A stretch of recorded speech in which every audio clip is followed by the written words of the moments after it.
Magnetic lines और force के बीच में क्या ये सुपर कंडक्टर ट्रैप नहीं हो गया?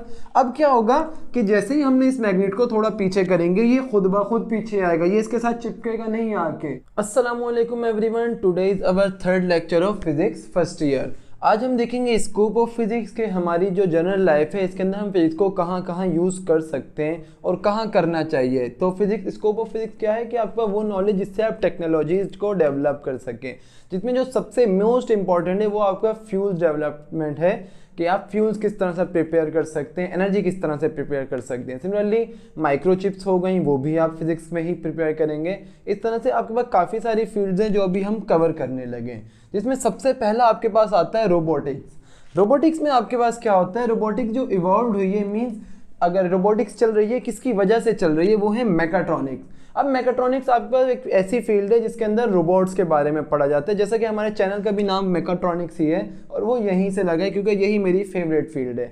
तो आपके पास ये होता है मैकाट्रॉन्स होते क्या हैं, जो छोटे छोटे रोबोट्स हों या बड़े रोबोट जो इंसान का काम आसान करें उन्हें हम मैकाट्रॉन्स बोलते हैं। अच्छा, मैकाट्रॉन्स कहाँ का यूज़ हो रहे हैं? असेंबली में और प्रोडक्शन लाइन में।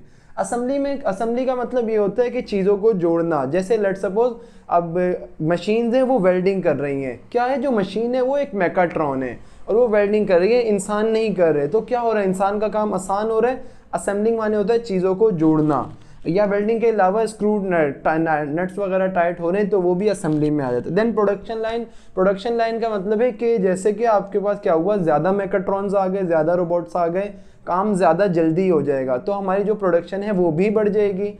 तो इस तरह से ये प्रोडक्शन लाइन में भी यूज़ होते हैं। देन हमारे पास ब्रिजेस आते हैं। अब अपने ब्रिजेस तो पता है कि ब्रिज क्या होते हैं। अब ब्रिजेस जब भी बनते हैं तो उसमें पहले बीम्स लगती हैं और बीम्स आपके पास डिफरेंट शेप्स की होती हैं। जैसे मोस्टली अगर आपने देखा हो कि जब छतें बनती हैं तो उसमें पहले रॉड्स लगती हैं बड़ी बड़ी और देन उसके ऊपर छत डलती है।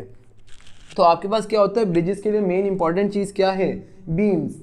अब आपके पास बीम्स की कुछ टाइप्स होती हैं जो ये सारी टाइप्स हैं, जिसमें आपके पास सबसे पहले आती है cantilever beam.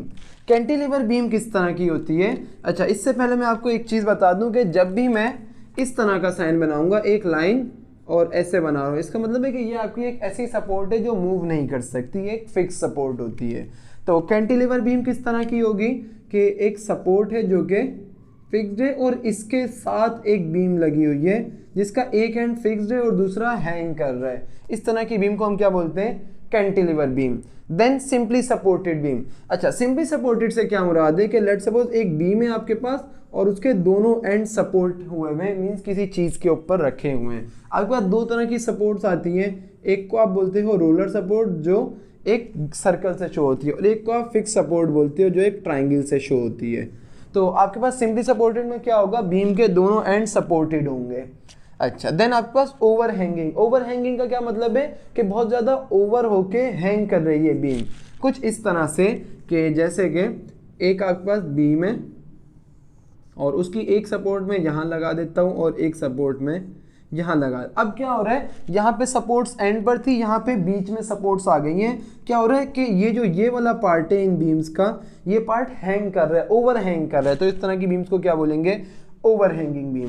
Then continuous beam कहाँ होती है, जहाँ आपको बहुत लॉन्ग रूफ्स बनानी हो, बहुत बड़ी बड़ी बीम्स जहाँ होती हैं वहाँ पे कंटिन्यूस बीम्स आती हैं। जैसे कि आपके पास क्या हुआ कि बहुत लॉन्ग बीम है और आपने सिर्फ साइड्स में अगर इस तरह से सपोर्ट रख दी तो पॉसिबल है कि बीम बीच में से ब्रेक कर जाए जब उसके ऊपर लोड ज़्यादा डले। तो हम क्या करते हैं कि एक बहुत लॉन्ग बीम है अगर, जिसको हम बोलते हैं कंटिन्यूस बीम, तो वहाँ हम दो से ज़्यादा सपोर्ट्स लगाते हैं। जैसे लेट सपोज एक सपोर्ट यहाँ लगा दी, देन एक सपोर्ट यहाँ लगा दी, फिर एक सपोर्ट। तो जहाँ पे भी आपके पास दो से ज़्यादा सपोर्ट्स आएंगी उस तरह की उन बीम्स को हम क्या बोलते हैं, कंटिन्यूस बीम। अच्छा, अब आपके पास आते हैं फिक्स्ड बीम। फिक्स्ड बीम का क्या मतलब है, नाम से पता लग रहा है कि उस दोनों तरफ से वो फिक्स्ड होगी। ये जो कैंटिलीवर बीम थी ये एक एंड से फिक्स थी और फिक्स्ड बीम कैसे होगी, दोनों एंड से फिक्स्ड होगी। ये आपका एक एंड फिक्स्ड हो गया और दूसरा एंड भी फिक्स्ड होगा, कुछ इस तरह से। तो ये आपके पास फिक्स्ड बीम होती है। अच्छा, ये सारी जो बीम्स थी ये आपके पास किस रिस्पेक्ट से थी, ये सारी की सारी यहाँ से लेकर यहाँ तक ये आपके पास सपोर्ट्स के थ्रू बीम्स, ठीक है। सपोर्ट जिस तरह की होगी बीम का नाम उस तरह से आएगा। और ये जो लास्ट की दो हैं ये विद रिस्पेक्ट टू शेप है कि अगर बीम की शेप चेंज होती है तो फिर क्या फ़र्क आएगा। जैसे आपने अगर देखा हो कि कुछ बीम्स होती हैं जो बॉक्स शेप की होती हैं और वो बहुत लॉन्ग होंगी, तो वो किस तरह क्या नाम होगा, बॉक्स शेप। इसी तरह आपके पास बीम्स में 3 शेप्स और आती हैं। एक होती है एल शेप, जो कैसे होगी, ऐसे करके होगी और ऐसे लॉन्ग जा रही होगी बहुत ज़्यादा। देन आपके पास एक आती है आई शेप, और आई शेप हो सकता है कि आपके घरों की छत में लगी हुई हो, तो किस तरह से होती है, इस तरह से वो आई शेप्ड होगी और ऐसे लॉन्ग बहुत ज़्यादा आगे तक जा रही होगी बीम। और एक आपके पास टी शेप्ड भी होती है, जो किस तरह से होगी, ऐसे होगी, और ये भी ऐसे कैसे बहुत लॉन्ग जा रही है, क्योंकि बीम्स ऑब्वियसली क्या है, लॉन्ग होंगी। तो आपके पास क्या होता है, ब्रिजेस में जो मेन पार्ट है वो बीम्स का है। देन आपके पास आते हैं फ्यूल्स। जैसा कि मैंने अभी आपको स्कोप ऑफ फिजिक्स के इंट्रोडक्शन में ही बताया कि फ्यूल्स जो है वो हमारा सबसे मोस्ट इंपॉर्टेंट थिंग है फिजिक्स के अंदर, कि हम रिन्यूएबल एनर्जी रिसोर्सेज मीन हम फ्यूल के बगैर एनर्जी कैसे बना सकते हैं, मीन्स किसी और चीज़ की एनर्जी हम लें और अपने पास एक्सट्रैक्ट करना शुरू करें उसे। तो सबसे पहले आपके पास क्या है कि क्योंकि आपके पास हर चीज़ किस पे चल रही है, एनर्जी पे चल रही है, मशीन्स हो गई, जनरेटर्स, जो भी हो गए, इंजन हो गए, सब कुछ एनर्जी पे चल रहे हैं। तो हमें एनर्जी की प्रोडक्शन ज़्यादा करनी है। कैसे कर सकते हैं, पहली चीज़ आपके पास है सोलर। अच्छा, सोलर पैनल जैसे आपने देखे होंगे, सोलर पैनल में क्या होता है, जैसे लेट्स सपोज ये आपका पैनल है, यहाँ से सूरज की जो रेज हैं वो आई सोलर पैनल्स पे लगी और आपके पास इलेक्ट्रिसिटी जनरेट होना शुरू हो जाएगी। तो फर्स्ट आपके पास हम क्या कर रहे हैं, हीट एनर्जी को यूज़ कर रहे हैं किसमें, इलेक्ट्रिकल एनर्जी बनाने में। तो फर्स्ट आपके पास, देन आपके पास वाइंड एनर्जी। अच्छा, वाइंड एनर्जी का मैंने आपको ये चीज़ पहले भी शायद बताई है कि आपके पास क्या होता है कि आपने देखा होगा बड़े बड़े पंखे लगे होते हैं हमारे जो शहर है उनके एंड्स पर। जैसे आपने कार्टून्स में अगर देखा हो, वो जैसे पंखे ऐसे रोटेट करते हैं, हवा चलेगी तो पंखे घूमते हैं, पंखे जैसे ही घूमेंगे तो आपके पास क्या होगा कि कोई भी चीज़ जब रोटेट करती है तो वो एनर्जी प्रोवाइड कर सकती है, एनर्जी प्रोड्यूस कर सकती है। जो जैसे ही हवा की वजह से पंखा घूमा, आपका एनर्जी प्रोड्यूस होगी। तो हम क्या कर रहे हैं, वाइंड एनर्जी से इलेक्ट्रिकल एनर्जी बना रहे हैं। देन आपके पास आता है हाइड्रो पावर।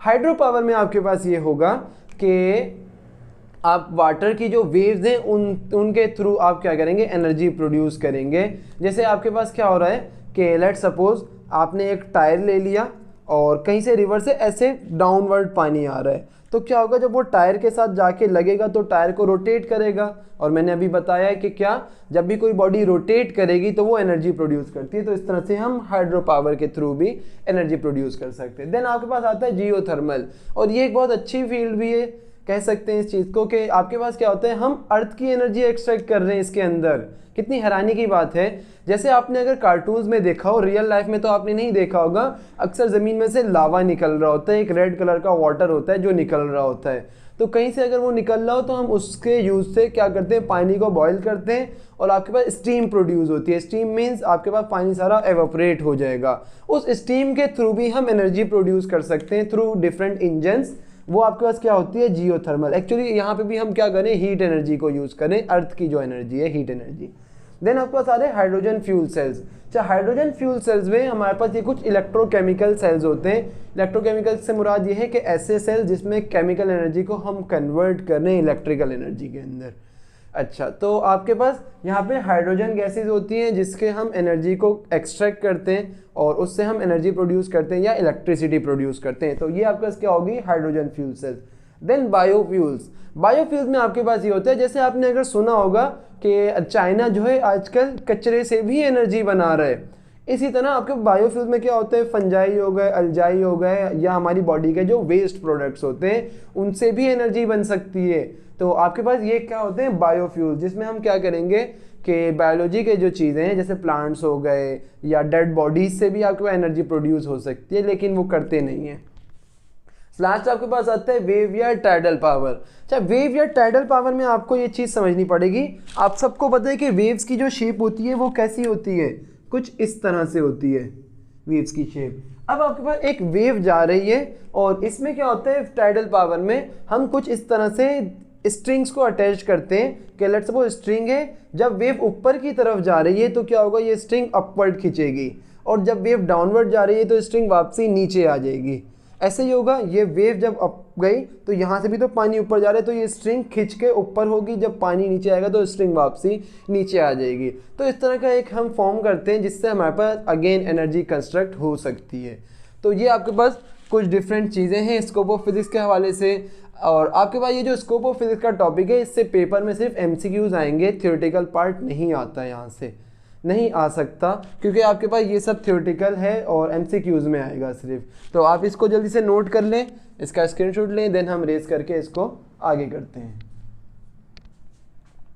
अच्छा, तो बोर्ड रेज हो चुका है हमारा।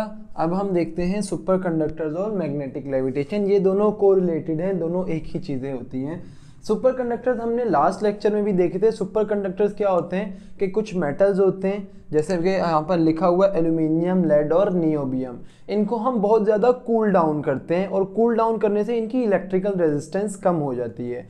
किस तरह से कम हो जाती है, इसको बिल्कुल आप इस तरह से समझें कि आपके पास एक सिलेंडर है और इसको हम ऊपर से क्लोज कर देते हैं, ऊपर से बिल्कुल बंद है, उसके अंदर मॉलिक्यूल्स हैं।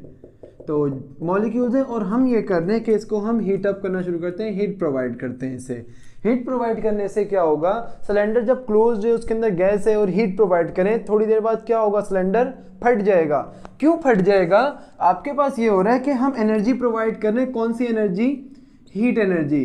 हीट एनर्जी क्या करती है, हीट एनर्जी कन्वर्ट हो जाती है मॉलिक्यूल्स की काइनेटिक एनर्जी में। और काइनेटिक एनर्जी का फॉर्मूला क्या होता है, 1/2 mv²। तो आपके पास काइनेटिक एनर्जी बढ़ने का मतलब है कि मॉलिक्यूल्स की वेलोसिटी बढ़ रही है। मॉलिक्यूल्स की वेलोसिटी जब बढ़ेगी तो क्या होगा कि मॉलिक्यूल बहुत तेज़ी से वॉल्स के साथ टकराएंगे और एक टाइम आएगा कि मॉलिक्यूल इतनी तेज़ी के साथ टकराएंगे कि आपका जो सिलेंडर है वो फट जाएगा। अच्छा, इसी का अगर मैं अपोजिट करूं कि जब मैंने एनर्जी प्रोवाइड करना शुरू की तो मॉलिक्यूल तेज़ तेज़ मूव करना शुरू हो गए। अगर मैं इसको कूल डाउन करता हूँ, एनर्जी प्रोवाइड कर रहा था तो हीट अप हो रहा था, अब मैं इसे कूल डाउन कर रहा हूँ, तो इसका मतलब कि मॉलिक्यूल जो है वो स्लोली मूव करेंगे। अब सेम इसी तरह आपके पास वायर्स में भी होता है। जैसे आपके पास एक वायर है और यहाँ पे आपके पास इलेक्ट्रॉन्स फ्लो कर रहे हैं, इलेक्ट्रॉन्स को हम ई नेगेटिव से शो करते हैं। तो आपके पास क्या होता है कि जब इलेक्ट्रॉन्स मूव कर रहे हैं और टेम्परेचर हमने बढ़ाना शुरू कर दिया है वायर का, डायरेक्टली हीट तो नहीं दे सकते, किसी और मीन से हमने टेम्परेचर, तो क्या होगा कि जो इलेक्ट्रॉन्स हैं ये वाइब्रेट करना शुरू कर देते हैं। वाइब्रेट करते करते ये कहाँ जा रहे हैं, इस डायरेक्शन में मूव कर रहे हैं। तो आपके पास क्या होगा कि इलेक्ट्रॉन्स की कोलिजन्स बढ़ जाएगी और इलेक्ट्रॉन्स का मूव करना मुश्किल होगा। लेकिन वहीं अगर हम वापसी टेम्परेचर कम कर दें, अब क्या होगा, ये जो वाइब्रेशन है ये कम हो जाएगी और इलेक्ट्रॉन्स ईजिली फ्लो करेंगे। और आपके पास क्या होता है, ये तीन आपके पास एल्यूमिनियम, लेड और नियोबियम में, इनको हम कूल डाउन करते हैं। कैसे, आपके पास लिक्विड नाइट्रोजन या लिक्विड हीलियम के अंदर हम इसको डिप करवाते हैं। वो इतनी ठंडी होती है कि इससे बहुत ज़्यादा मेटल को ठंडा कर देती है और इससे क्या होगा, इलेक्ट्रॉन्स ईजिली फ्लो करेंगे, मीन्स आपकी जो इलेक्ट्रिकल रेजिस्टेंस है वो ज़ीरो हो जाएगी। इसका अगर आप थोड़ा सा मैं आपको बताऊं, आपने ग्राफ पढ़े थे, ग्राफ में आपके पास किस तरह से इसे रिप्रेजेंट किया जा सकता है कि यहाँ पे हम लेते हैं इलेक्ट्रिकल रेजिस्टेंस RE और यहाँ पे आपके पास टेम्परेचर है और उस टेम्परेचर को हम बोलते हैं क्रिटिकल टेम्परेचर। अच्छा, अगर आपको ग्राफ से याद है, आपके पास क्या होता था कि कोई लाइन अगर इस पॉइंट पे आती है, जैसे अगर मैं दो पॉइंट्स इधर मार्क कर लेता हूँ, ये y एक्सिस और ये x एक्सिस, और हम क्या कर रहे हैं, ये वाला अगर मैं पॉइंट बोलूँ, इस पॉइंट पे क्या होगा, कोऑर्डिनेट्स x में क्या है 0 और y में 2। अगर मैं इस पॉइंट पे आता हूँ तो x में 1 और y पे 0। इसका मतलब जब भी कोई लाइन x एक्सिस पर टच करेगी तो y कंपोनेंट 0 हो जाएगा, y एक्सिस पे कोई पॉइंट टच करता है तो x कंपोनेंट 0 हो जाएगा, जैसा कि आपको नज़र आ रहा है। तो आपके पास इसका जो ग्राफ है सुपर कंडक्टर्स का, electrical resistance versus critical temperature, कुछ इस तरह से होता है कि आपके पास क्या हो रहा है, टेम्परेचर कम कर रहे हैं, अगर हम इस डायरेक्शन में जा रहे हैं टेम्परेचर कम होगा और इस डायरेक्शन में जाएंगे तो रेजिस्टेंस कम होगी। ये किस तरह से कम होती है, कुछ इस तरह से कम होती है, एक कर्व की फॉर्म में। अगर आप इस कर्व को देखो, हम डाउनवर्ड भी जा रहे हैं और इस डायरेक्शन में भी जा रहे हैं, इसका मतलब टेम्परेचर कम हो रहा है तो रेजिस्टेंस भी कम हो रही है। और एक पॉइंट आता है, ये स्ट्रेट डाउनवर्ड नीचे आ जाता है।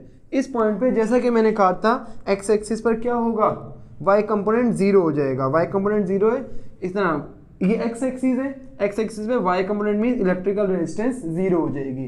तो आप क्या करते हैं कि इतना टेम्परेचर कूल डाउन करते हैं कि हमारी इलेक्ट्रिकल रेजिस्टेंस 0 हो जाती है। अच्छा, इसका फ़ायदा ये होता है कि लेट सपोज हमने मेटल लिया, उसको कूल डाउन किया बहुत ज़्यादा, और अब हम क्या करने, नीचे एक मैग्नेट ला के रखा और इसके ऊपर हमने इस सुपर कंडक्टर को ला के रख दिया। अब क्या होगा कि आपके पास ये जो सुपर कंडक्टर है एक मैग्नेट के ऊपर, ये let suppose super conductor magnet के ऊपर आया, ना ये नीचे जाएगा और ना ये ऊपर आएगा, बल्कि हवा में रुक जाएगा। ये आपके पास क्या होते हैं, सुपर कंडक्टर। एक्चुअली ये क्या करते हैं, ये मैग्नेटिक फील्ड के अंदर ट्रैप हो जाते हैं। ये आपके पास आया कुछ इस तरह से। अगर ये मैं आपको यहीं पे बता देता हूँ, आपने अपने पास एक डायग्राम बुक्स में मोस्टली देखी होगी। इस तरह से आपके पास एक मैग्नेट बना होता है जिसके दो पोल्स होते हैं, साउथ और नॉर्थ। और आपके पास ये होता है कि ऐसे करके डायग्राम बन रही होती है आपके पास। यहाँ से वेव्स निकली और यहाँ पे कुछ लाइंस निकल कर जा रही होती हैं इस तरह से। आप सबने देखी ही होंगी इस तरह की डायग्राम बुक के ऊपर। तो आपके पास क्या हो रहा है कि ये एक्चुअली फोर्स है आपके पास। किसकी फोर्स है, मैग्नेटिक फील्ड की। मैग्नेट के अंदर से निकल रही है, इनको हम बोलते हैं मैग्नेटिक लाइंस ऑफ फोर्स। यानी कि मैग्नेट की जो फोर्स है उनको हम लाइन से रिप्रेजेंट कर रहे हैं। तो आपके पास सुपर कंडक्टर्स में क्या होता है कि सुपर कंडक्टर्स आपके पास अपने अंदर से मैग्नेटिक फील्ड को पास होने नहीं देते। जैसे लेट सपोज आपके पास यहाँ पे एक सुपर कंडक्टर है, इसको मैं SC से लिख रहा हूँ सुपर कंडक्टर, और यहाँ आपके पास एक हमने मैग्नेट ला के रख दिया है। ऐसे बना लेते हैं। आपके पास एक इस तरह का भी मैग्नेट आपने देखा होगा, साउथ और नॉर्थ पोल। तो क्या होता है कि यहाँ से आपके पास फील्ड लाइंस निकलेंगी, इसके अंदर से पास नहीं कर सकती। ये क्या करते हैं, अपने अंदर से पास नहीं होने देते सुपर कंडक्टर। तो फील्ड लाइंस कैसे आएंगी, सीधी आएंगी और यहाँ आकर एक्सपेल कर जाएंगी और देन अगेन स्ट्रेट, इसी तरह से ऐसे जाएंगी। सिमिलरली डाउनवर्ड से भी ऐसे ही होगा, इस तरह से आके ऐसे स्ट्रेट जा रही होंगी। तो आपके पास क्या हो रहा है, अगर आप देखो ऐसे जा रही हैं ये सारी लाइन, मैग्नेटिक लाइंस और फोर्स के बीच में क्या ये सुपर कंडक्टर ट्रैप नहीं हो गया। अब क्या होगा कि जैसे ही हमने इस मैग्नेट को थोड़ा पीछे करेंगे, ये खुद ब खुद पीछे आएगा, ये इसके साथ चिपकेगा नहीं, आके स्टिक नहीं होगा, इससे थोड़ा सा डिफरेंस पे ही रहेगा। इसी तरह मैग्नेट को हम आगे करेंगे, ये भी आगे हो जाएगा। लेट सपोज हमने मैग्नेट को ऐसे रोटेट कर दिया, तो आपके पास जो सुपर कंडक्टर है क्या होगा, हवा में लेवल हो जाएगा, ना नीचे आएगा और ना ऊपर जाएगा। इस फेनोमेना को कि कोई भी बॉडी हवा में रुक जाए, इसे हम बोलते हैं मैग्नेटिक लेविटेशन। मैग्नेटिक लेविटेशन किसकी वजह से होगी, सुपर कंडक्टर्स को लेविटेट मींस लिफ्ट करेगी ओवर मैग्नेटिक फील्ड। यही बताया, नीचे मैग्नेट है मींस मैग्नेटिक फील्ड के ऊपर एक सुपर कंडक्टर लेविटेट करेगा। और सुपर कंडक्टर्स क्या करते हैं, मैग्नेटिक फील्ड को एक्सपेल करते हैं, मींस अपने अंदर से पास नहीं होने देते। लेकिन आपने ये बात पढ़ी है कि कोई भी चीज़ 100% प्योरीफाई नहीं हो सकती, 100% प्योर नहीं हो सकती। तो आपके पास इसके अंदर ही कुछ इम्प्योरिटीज़ हैं लेट सपोज। तो आपके पास क्या होगा, सुपर कंडक्टर अपने अंदर से तो फील्ड पास नहीं होने देते, लेकिन इम्प्योरिटीज़ क्या करेंगी कि कुछ लाइंस ऑफ फोर्स इसके अंदर से पास हो जाएंगी। और आपके पास अगर आप देखो ये जो सर्कल्स बन रहे हैं ग्रीन एरो से जो मैंने बनाए, एक आपके पास रेगुलर पैटर्न बन रहा है, सिमिलर पैटर्न बन रहा है। इस पैटर्न्स को हम बोलते हैं मैग्नेटिक स्पाइक्स। ये आपके पास कहलाता है मैग्नेटिक स्पाइक्स। और मैग्नेटिक स्पाइक्स क्या है, आपके पास एक रेगुलर पैटर्न होता है जो सुपर कंडक्टर के अराउंड बनता है। अच्छा, देन आपके पास क्या आ रहा है, होल्डिंग ऑफ ऑब्जेक्ट। इस मैग्नेट ने सुपर कंडक्टर को होल्ड करके रखा हुआ है, अपने पास से दूर नहीं जाने दे रहा। तो आपके पास क्या होता है, इस चीज़ को हम बोलते हैं मैग्नेटिक लेविटेशन। मैग्नेटिक लेविटेशन की जो सबसे इंपॉर्टेंट एप्लीकेशन है वो आपके पास ट्रांसपोर्टेशन में आती है, चीज़ों को ट्रांसपोर्ट करने में। जैसे कि आपके पास एक ट्रेन होती है जिसको हम बोलते हैं मैगलेव ट्रेन। मैगलेव ट्रेन में क्या होता है, मैग्नेट है, उसके ऊपर ट्रेन है और ट्रेन हवा में चल रही है। किस तरह से चल रही है इसे मैं आपको बताता हूँ कि आपके पास लेट सपोज एक ट्रेन है, ये मैं इसको टॉप पोर्शन बना रहा हूँ, टॉप साइड से दिखाना चाह रहा हूँ आपको। और यहाँ पे क्या होगा कि आपके पास मैग्नेट्स लगे हुए होंगे। तो इस तरह से आपके पास मैग्नेट्स अरेंज्ड हैं। ये मैं आपको टॉप पोर्शन बता रहा हूँ इसका।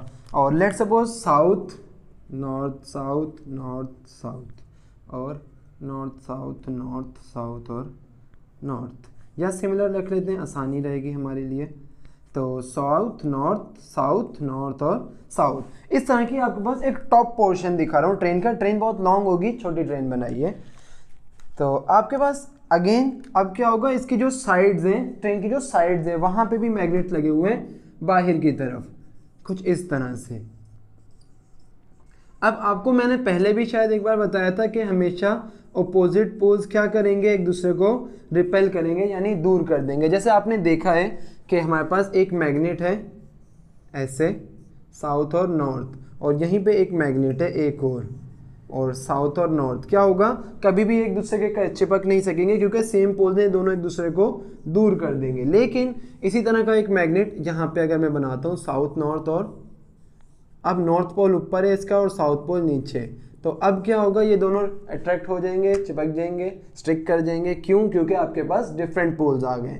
तो यहाँ पे भी कुछ ऐसे ही होता है, सेम पोल्स आएंगे तो क्या होगा, दूर कर देंगे, एक दूसरे को रिपेल करेंगे। तो यहाँ पे ऐसे होगा कि आपके पास यहाँ पे क्या है, साउथ पोल है, अगर यहाँ भी मैं साउथ रख दूँ, इसी तरह north north, south south, north and again south south, आपके पास क्या हो रहा है, ये दोनों सेम मैग्नेट है, सेम पोल्स हैं, same pole same pole same pole, इस तरह सेम पोल्स।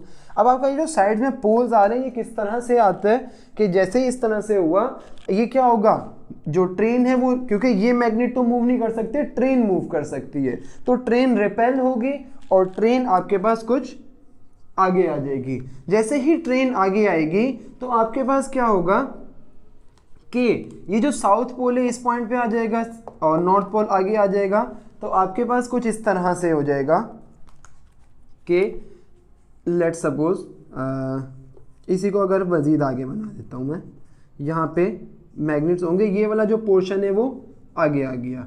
अब आपके पास जब ये आगे आएगा तो हमारे पास, अगर इसी को वापसी बना दूँ मैं, तो साउथ और साउथ, हम नीचे वाले पोल्स को चेंज करें अगर, तो आपके पास south north, north south north, again north south और नॉर्थ, तो आपके पास कुछ इस तरह की कंडीशन बन जाएगी। जब ट्रेन थोड़ी सी आगे होगी आपके पास, अब क्या हुआ, पोल्स जो है वो डिफरेंट आ गए, अब ये दूसरे को अट्रैक्ट कर रहे हैं। अब आपके पास क्या होता है कि ये जो साइड वाले मैग्नेट्स हैं, मैंने आपको बताया था किसी भी बॉडी में से इलेक्ट्रिसिटी फ्लो होगी तो क्या होगा, वो मैग्नेट बन जाएंगे। और जैसे ही आपके पास क्या होगा कि जो आपके पास इलेक्ट्रिसिटी है वो चेंज होना शुरू होगी, तो ये जो बाहर वाले पोल्स हैं वो चेंज हो जाएंगे। अब आपके पास इलेक्ट्रिसिटी ट्रेन के अंदर से तो पास नहीं कराई जा सकती ना, आपके पास ट्रेन मेटल की बनी हुई है, तो जो भी मुसाफिर हैं वो अपनी जिस मंजिल पे जा रहे हैं उसके बजाय एक ऊपर वाली मंजिल पर पहुंच जाएंगे।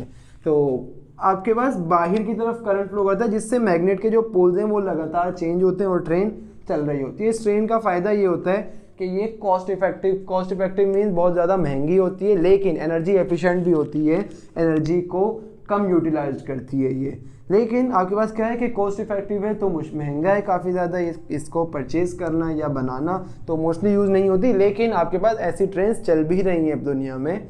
तो आपके पास ये तो होता है मैग्नेटिक लेविटेशन। ये ट्रेन्स अगेन इनके टायर नहीं होते, ये हवा में चल रही होती हैं।